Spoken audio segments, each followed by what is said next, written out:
What if you could pick your own apples, peaches, and even lemons on an ordinary balcony? These 15 dwarf fruit trees live happily in containers and produce real, full-size fruit year after year. No orchard, no backyard, no experience needed. And number 1 is a fruit almost everyone swears is impossible to grow outside the tropics. You'll want to see it. Let's get started. Kicking off our countdown at number 15 is the tree everyone dreams of first, the apple. And yes, it genuinely works in a pot. The trick is a modern marvel called the columnar apple. These trees grow as a single vertical trunk, 6 to 8 feet tall and barely 2 feet wide. A living pillar that studs itself with full-size apples along the entire stem. It's an orchard compressed into the footprint of a floor lamp. Here's the science that makes container apples possible at all. Dwarfing rootstock. Nearly every dwarf fruit tree is actually 2 plants surgically joined. A normal fruiting variety grafted onto special roots that limit the tree's size without limiting its fruit. The apples are full-sized. Only the tree is small. Give a columnar apple a 15 to 20 gallon container, full sun, and steady water. One critical detail. Most apples need a pollination partner, so either grow 2 different columnar varieties side by side or choose a self-fertile type. Expect your first real harvest in the 2nd year. Extension guides confirm that apples on dwarfing rootstocks are well suited to container culture, with columnar varieties like North Pole and Golden Sentinel bred specifically for patios and balconies. Fun fact: every apple on Earth traces back to wild forests still growing in the mountains of Kazakhstan. The ancient city of Almaty, at the heart of that region, takes its very name from the local word for apple. Coming in at number 14 is the fastest route from planting to a sun-warmed harvest, the dwarf peach. Peaches have a reputation as fussy orchard divas, but genetic dwarf peaches like Bonanza are among the most container-friendly fruit trees ever bred. They top out at 4 to 6 feet, cover themselves in spectacular pink blossoms every spring, and hang full-size, fuzzy, dripping peaches at eye level by midsummer. And peaches hide a wonderful shortcut. They're naturally self-fertile. One tree, alone on a balcony, pollinates itself and fruits heavily. No partner required. They're also among the quickest stone fruits to produce, often giving a real crop in just their 2nd year. Use a 15-gallon container with excellent drainage and give it your sunniest spot. Peaches convert sunlight directly into sugar, and a balcony against a warm wall is a natural peach paradise. Thin the young fruit to 1 per 6 inches so the branches carry fewer, larger, sweeter peaches. Horticultural references list genetic dwarf peaches among the most reliable container stone fruits, with mature potted trees yielding dozens of full-size fruit in a good season. Fun fact: the peach was cultivated in China for thousands of years before reaching the West. And in Chinese mythology, peaches were the food of the immortals, with legendary trees said to fruit only once every 3,000 years. Sitting at number 13 is the fruit where your container isn't a compromise. It's actually the superior way to grow it: blueberries. Here's the problem blueberries pose in the ground. They demand strongly acidic soil, a pH between 4 and 5, which almost no garden naturally has. Gardeners fight their soil for years, dumping in amendments, and usually lose. Meanwhile, a pot gives you total control. Fill it with an acidic mix made for azaleas and rhododendrons, and your blueberry lives in perfection from day one. The container advantage is that complete. A potted blueberry in the right mix routinely outperforms an in-ground bush in ordinary soil. Choose compact varieties like Top Hat or Sunshine Blue. Water with rainwater when you can, and mulch the surface with pine bark to keep the acidity steady. Plant 2 different varieties if you have room. Cross-pollination noticeably increases both the size and the number of berries. In autumn, the foliage turns brilliant scarlet, making it one of the most beautiful container plants you can own, fruit aside. Extension programs explicitly recommend container culture for blueberries in regions with neutral or alkaline soil, precisely because pH control in a pot is easy, and in the ground is a career. Fun fact, blueberries are one of the very few fruit crops truly native to North America. Commercial blueberry farming didn't even exist until 1916. When a New Jersey farmer's daughter named Elizabeth White partnered with a botanist to domesticate the wild bushes. For number 12, we have the tree that turns a balcony into a springtime spectacle before it ever feeds you, the Dwarf Cherry. Modern dwarf cherries, bred largely on the cold plains of Canada, solve both classic cherry problems at once: size and climate. Varieties like Carmine Jewel and the Romance series grow as compact bushes 6 feet tall, survive brutal winters, and carry pounds of rich, dark, sour, sweet cherries perfect for fresh eating, baking, and preserves. Even better for a container grower, these dwarf cherries are self-fertile. One lone bush sets a full crop, and every spring before the fruit, you get a week of white blossom so dense the whole plant looks dusted in snow right outside your window. A 15 to 20 gallon pot, full sun, and good drainage is the whole recipe. The one non-negotiable? Netting when the fruit colors up, because every bird in the neighborhood has been watching your cherries longer than you have. Growers' references describe the new generation of dwarf sour cherries as among the most cold-hardy and container-tolerant stone fruits available, fruiting reliably by their 2nd or 3rd year. Fun fact: the famous story of George Washington chopping down a cherry tree was completely invented. A bookseller named Mason Weems added it to a Washington biography after the president's death, and the fabricated tale became the most famous cherry tree that never existed. Just outside our top 10, at number 11, is a tree most Americans have tasted only from memory: the Dwarf Mulberry. Ask anyone who grew up near a mulberry tree and watch their face change. The berries, long, dark, impossibly sweet, never appear in stores because they're too soft to ship and too perishable to sell.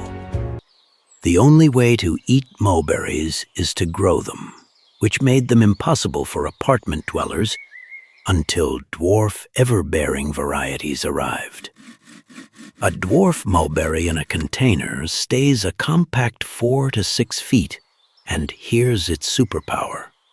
It fruits on new growth continuously from late spring into fall.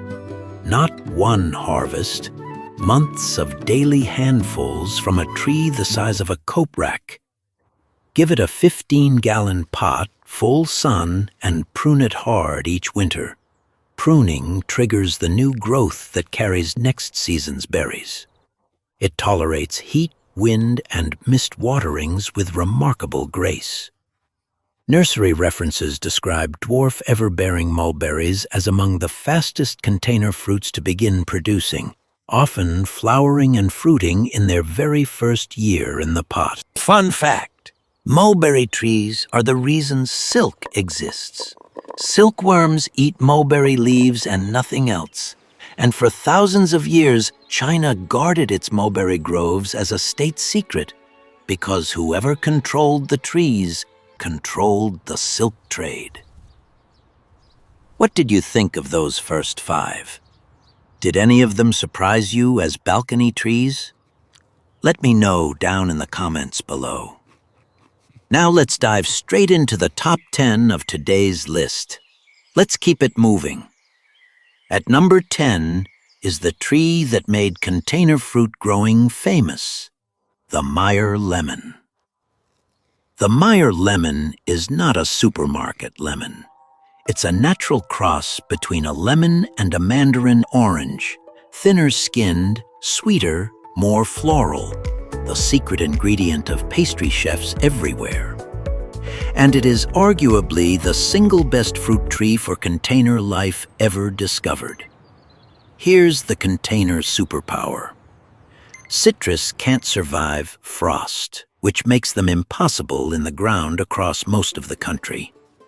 But a pot has wheels, metaphorically speaking. Your Meyer Lemon summers on the balcony, drinking sun.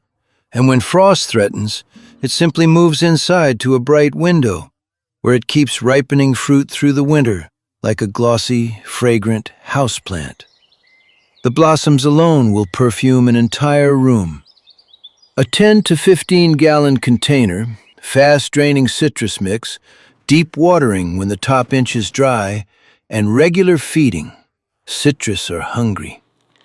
Meyer lemons are self-fertile and famously generous, often flowering and fruiting at the same time all year round. Extension citrus guides consistently rank the Meyer Lemon as the premier container citrus for beginners, fruiting reliably indoors and out with basic care. Fun fact, the Meyer Lemon is named for Frank Meyer, a USDA plant explorer who found it growing in a pot near Beijing in 1908. He walked thousands of miles through Asia collecting plants, and this one discovery from a doorstep planter changed American kitchens forever. Moving down to number 9 is the citrus that fruits like it's showing off, the Calamondin Orange. If the Meyer Lemon is the gateway citrus, the Calamondin is the overachiever. This small, glossy tree loads itself with dozens, sometimes hundreds, of little bright orange fruits, often holding flowers, green fruit, and ripe fruit on the branch simultaneously. As a display of pure productivity in a pot, nothing in the citrus world touches it.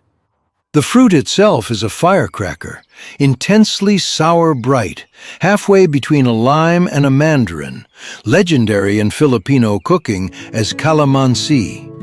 You'll use it for marinades, drinks, marmalade, and dressing. One tree covers a kitchen's entire citrus acid needs. Like all citrus, it's frost-tender and pot-mobile. Balcony in summer, bright window in winter. Fruiting the entire time. It's also the most shade-tolerant and forgiving of the common container citrus, which makes it the safest first tree for anyone nervous about killing things. Container citrus references repeatedly recommend Calamondin as the most reliable and heaviest fruiting indoor-outdoor citrus, capable of producing essentially year-round. Fun fact, in the Philippines, calamansi is so central to daily life that it's squeezed over everything from noodles to grilled fish. And the country produces hundreds of thousands of tons of this tiny fruit every year, almost none of which the rest of the world ever sees fresh. At number 8 is the most ancient fruit on this list, wrapped in 5,000 years of legend, the dwarf pomegranate. Full-size pomegranate trees belong to hot, dry orchards, but compact varieties like Nana and State Fair thrive in containers, staying 3 to 5 feet tall while producing genuine seed-jeweled pomegranates, plus weeks of brilliant orange-red trumpet flowers that hummingbirds treat as a personal invitation. Pomegranates carry desert genetics that make them nearly ideal pot residents. They tolerate heat that wilts other fruit trees, forgive irregular watering, and actually fruit better with a little stress. A hot, bright, slightly neglectful balcony, the exact environment that kills fussy plants, is pomegranate country. Use a 10 to 15-gallon container with gritty, fast-draining soil and your sunniest exposure. In cold regions, the pot overwinters in an unheated garage during dormancy. Pomegranates drop their leaves and sleep, needing almost nothing until spring. Growers' references note that pomegranates are among the most drought and heat-tolerant fruit trees in cultivation, with dwarf forms fruiting reliably in containers as small as 10 gallons. Fun fact, the pomegranate appears in nearly every ancient mythology. Greek legend says Persephone was bound to the underworld by eating its seeds, and Jewish tradition holds that each fruit contains 613 seeds, one for every commandment in the Torah. Claiming the number 7 spot is the fruit of quiet luxury, the Dwarf Pear. Pears have always been the aristocrats of the orchard, slower, more elegant, and, when perfectly ripe, arguably the finest eating experience in the fruit world. On dwarfing rootstock in a container, that aristocrat becomes a balcony resident, 6 to 8 feet of silver-green leaves and white spring blossom. Here's the pear secret most people never learn, and it matters even more for a container grower. Pears must ripen off the tree. Picked slightly firm and finished on a kitchen counter, they turn buttery and perfumed. Left to ripen on the branch, they go mealy from the inside out. Your tiny harvest deserves that one piece of knowledge. Like apples, most pears want a pollination partner, so grow 2 compact varieties, or find a self-fertile type like Conference. A 15 to 20-gallon pot, full sun, and patience for the first couple of years is the price of entry. Extension fruit guides confirm pears on quince dwarfing rootstock adapt well to large containers, with compact European and Asian varieties both fruiting reliably on patios. Fun fact, Homer called pears a gift of the gods in the Odyssey nearly 3,000 years ago. And in Renaissance Europe, pears were such a status symbol that France's royal court catalogued hundreds of named varieties, tasting them like fine wines. At number 6, we have summer condensed into a single bite, the Dwarf Plum. Plums are the workhorses of the stone fruit family, heavy croppers, early producers, and far more forgiving than their peach cousins. On dwarfing rootstock, varieties like Johnson's Dream and compact European types stay 6 to 8 feet and drape themselves in fruit so generously that thinning becomes your main summer job. For containers, look for self-fertile varieties. Stanley, Italian, and Methley all set fruit alone, and you'll get white spring blossom, summer shade, and pounds of plums from a single pot. Fresh plums straight off the tree, still warm, are a different food from anything in a store. Tension in the skin, honey underneath. A 15 to 20-gallon container, full sun, steady moisture while fruit is swelling, and an annual light prune to keep the shape open. That's the entire job description. Fruit-growing references list plums among the most productive and least demanding stone fruits for large containers, typically fruiting by the 3rd year and continuing for decades. Fun fact, the sugar plum of fairy tale fame, the one with its own fairy in the Nutcracker, wasn't actually a plum at all, but a Victorian candy. Real plums, meanwhile, were so valued that dried ones, prunes, powered long sea voyages as one of the first truly storable fruits. Are you impressed that trees like these can live in pots? Which one would you put on your balcony first? Let me know in the comments. Now, let's head into the top 5 of our list. And make sure you stick around for the final tree. It is absolutely going to surprise you. Let's step into number 5. Entering our top 5 is the velvet jewel of the stone fruits, the dwarf apricot. Apricots ripened on the tree are one of the great secrets of fruit growing, because the versions in stores are picked hard and never develop their real character. A tree-ripe apricot is fragrant, honeyed, and almost custard soft, and genetic dwarf varieties like Pixie and Garden Annie bring that experience to a container on trees just 4 to 6 feet tall. Apricots are self-fertile, generous, and beautiful. Clouds of pale pink blossom in earliest spring. That early bloom is also their one vulnerability. A late frost can take the flowers. And here the container plays its trump card again. When a cold night threatens during bloom, you simply pull the pot against the house wall or into shelter for the night. Orchard growers would kill for that option. Give it a 15-gallon pot, sharp drainage, full sun, and thin the fruit after set so each apricot has room to size up. Expect real harvests by year 2 or 3. Horticultural references describe genetic dwarf apricots as tailor-made for container culture, with mature potted trees carrying several dozen full-size fruit. Fun fact, apricots were cultivated in China over 4,000 years ago and traveled the Silk Road westward.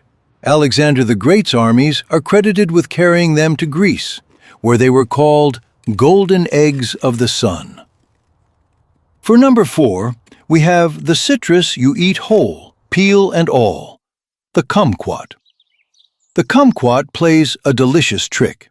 The peel is sweet and the flesh is sour, so you pop the entire fruit in your mouth and get a built-in sweet tart explosion.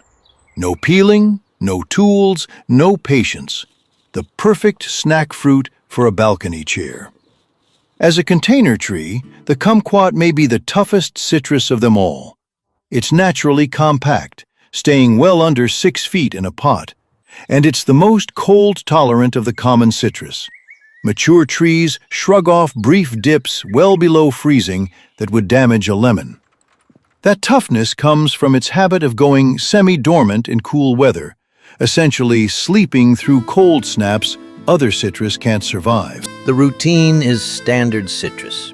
10 to 15-gallon pot, fast-draining mix, maximum sun, summer outdoors, bright window in deep winter. Nagami is the classic variety. Meiwa is the sweeter, rounder connoisseur's choice.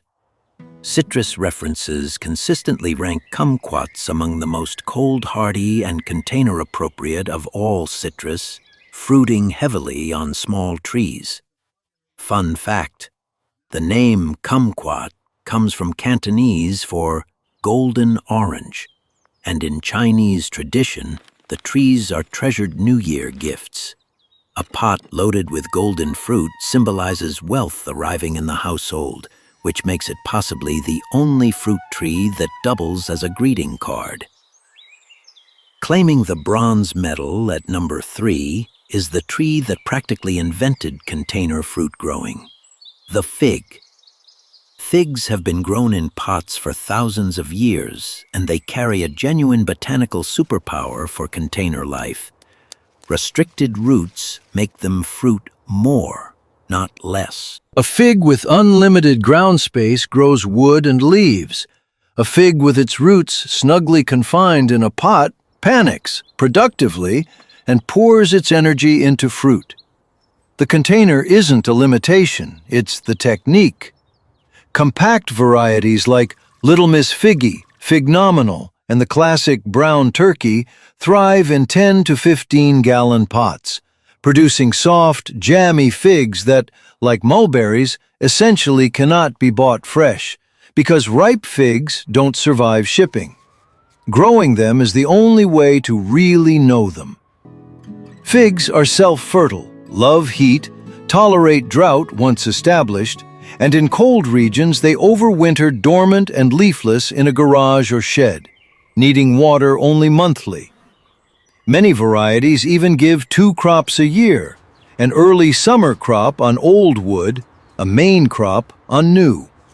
Extension references explicitly recommend container culture for figs in cold climates, noting that root restriction encourages earlier and heavier fruiting. Fun fact, the fig may be the oldest cultivated plant on Earth. Archaeologists found domesticated figs in the Jordan Valley dating back over 11,000 years, older than wheat, older than barley, possibly the first thing humans ever deliberately farmed. Our runner-up at number 2 is the fruit tree nobody believes until they see it, the dwarf avocado. Yes, avocado. And no, not the pit-on-toothpicks experiment from your kitchen window. That seedling, charming as it is, would take a decade or more to fruit if it ever does. The real path is a grafted dwarf variety called Wurtz, affectionately known as Little Cado, the only true dwarf avocado, staying 8 to 10 feet even at maturity and very happy at less in a large container. Because it's grafted from mature fruiting wood, a Wurtz avocado can begin producing real full-size avocados within 2 to 3 years, decades ahead of any seed. It flowers in spring, sets fruit through summer, and like all avocados, the fruit ripens off the tree on your counter. It's a true subtropical, so the citrus playbook applies. 15 to 25-gallon container, extremely sharp drainage. Avocado roots hate wet feet more than almost any plant.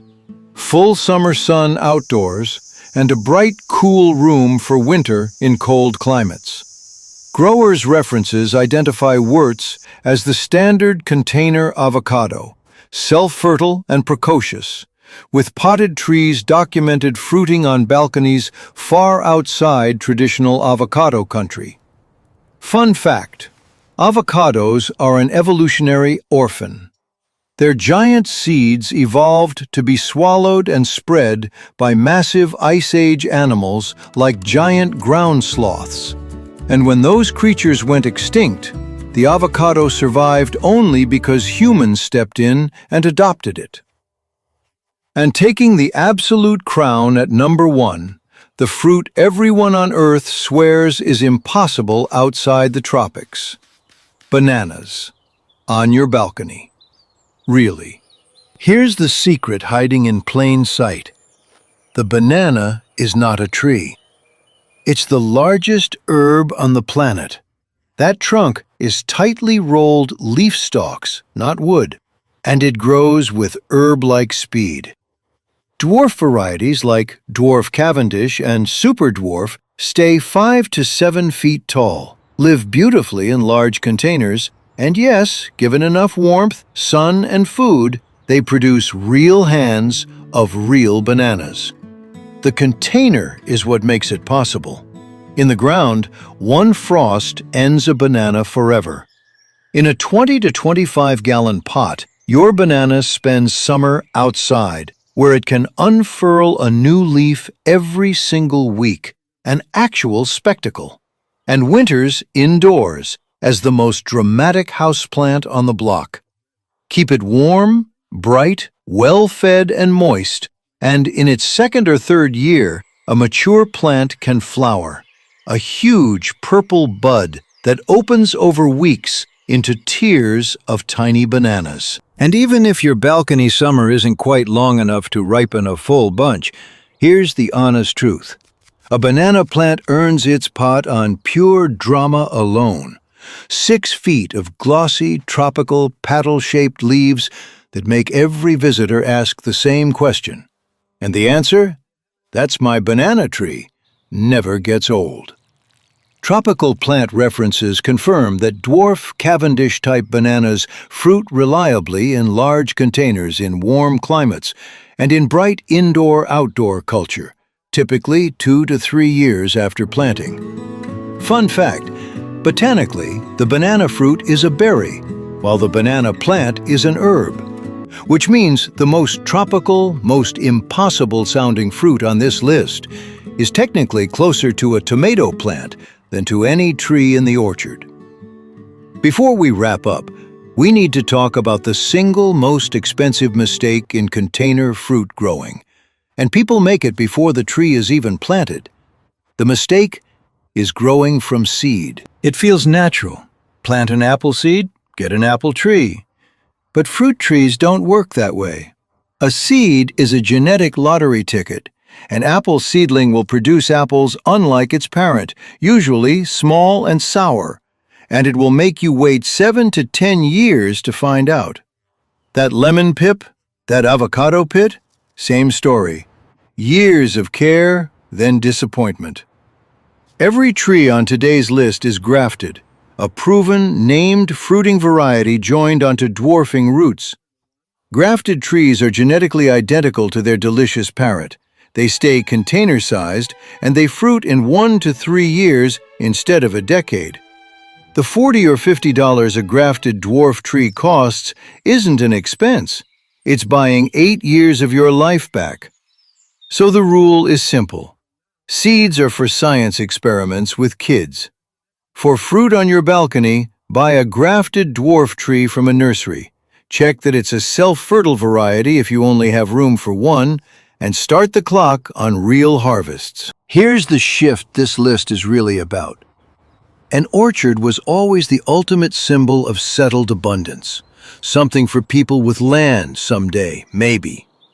But a tree in a pot rewrites that whole story. You can own an orchard that fits along a railing. It can move apartments when you do, and every year it gets older, it gives you more. Plant one tree this season, just one. In 5 years, you'll be picking fruit from a friend you've known half a decade, and that's something no grocery store will ever sell. If this changed what you think a balcony can do, hit that subscribe button and leave a like. And tell me in the comments, which fruit tree is going in your first pot? I read every answer. And if you want 15 perennial vegetables that come back on their own every year right alongside your new trees, click the video on your screen right now. See you there.